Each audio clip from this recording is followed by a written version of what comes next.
Kerajinan kewirausahaan dengan inspirasi objek budaya lokal. Perancangan dan produksi kerajinan didasari oleh identifikasi ragam material dan teknik produksi di lingkungan sekitar. Objek budaya lokal dan material serta teknik khas daerah merupakan potensi yang harus dikembangkan sehingga lestari dan menjadi manfaat bagi daerah. Ide kerajinan dengan inspirasi objek budaya lokal akan dikembangkan menjadi produk kerajinan yang akan diproduksi dan siap jual. Pertama yang saya pilih adalah kerajinan batik. Ide dan peluang usahanya.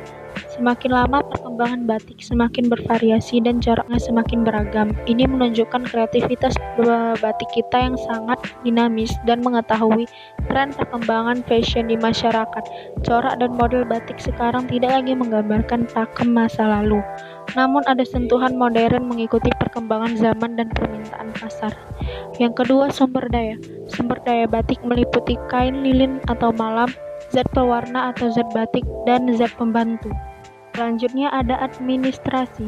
Administrasi diperlukan untuk menunjang kelancaran kegiatan dalam proses pendokumentasian pembuatan kerajinan batik. Sebaiknya seorang wirausaha memiliki catatan yang rapi mengenai kegiatan yang dilakukan dalam proses pembuatan batik. Yang keempat, ada pemasaran. Memasarkan merupakan kunci keberhasilan suatu usaha, tidak terkecuali usaha kerajinan batik. Seberapa besar produksi kerajinan batik yang kita hasilkan, tetapi pemasaran terhadap barang yang kita produksi buruk, usaha yang kita jalani tidak akan berlanjut. Proses pembuatan batik tulis, maka terlebih dahulu yang perlu disiapkan adalah alat dan bahan. Alat dan bahan yang perlu disiapkan adalah sebagai berikut.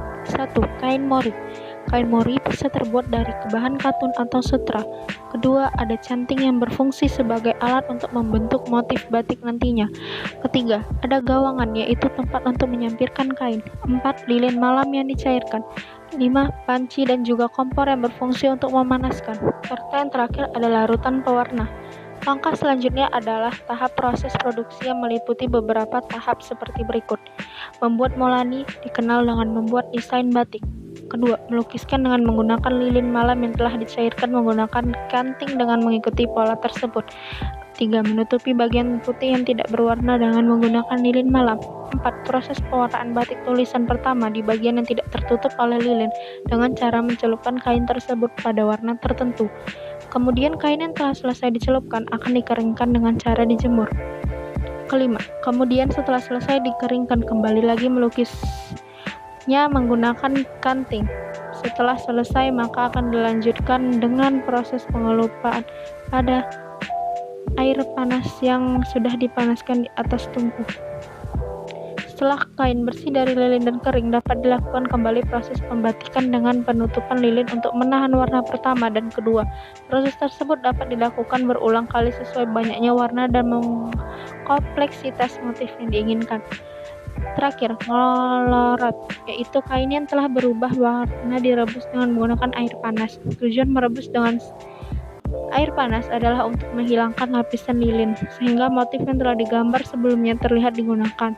Terakhir adalah mencuci kain batik dan mengeringkan dengan menjemur sebelum dapat digunakan dan dipakai.